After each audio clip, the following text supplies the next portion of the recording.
Odam hayotida eng g'arg'unliq yetgan vaqtlar bo'ladi. Odam hayotida nurg'un dishvorchiliklarga duch keladi. Odam hayotida eng azobli kunlarni yanada boshdan kechiradi. Odam bo'lgan ekanmiz, hammamizning yig'laydigan bir kuni bo'ladi. Odam bo'lgan ekanmiz, hammamizning ojiz bir tarafi bo'ladi. Yig'lamaslik, qayg'urmaslikqa vakillik qila olmaydi. So'zlamaslik, azoblanmaslikqa vakillik qila olmaydi. Oyoq ostimizdagi yo'l әйгері тоқай. Көз чанақларымыздagi yoshlar tex qurmagan. Turmush hammamizga tirishchanlikning muvaffaqiyat va baxt ekanligini bildiradi.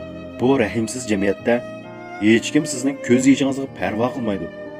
Hamma odamning o'ziga tushliq mas'uliyati bo'ladi. Hech kimning o'zi uchun muhim bo'lmagan kishilarga yordam qiladigan ortiq vaqti ham zehniy kuchi bo'lmaydi. Siz osmondagi qushlarning erkin parvoz qilganligini tasavvur qiling. Yangi tug'ilgan buvoqning g'am andishsiz ekanligini tasavvur qiling. Siz butun kuchingiz bilan boylikqa erishishni o'ylaysiz. Sizning nurg'un ishlaringiz baxt bilan munosabatli. Odam butunlay mukammal bo'lmaydi. Taqdir hargizmi irodaga boqmaydi. Barliq rohat farog'at cho'qim jafoliq tirishchanlik badaliga keladi. Org'an vaqtingizda orom elishni o'ylaysiz. Jafoga duch kelganingizda voz kechishni o'ylaysiz.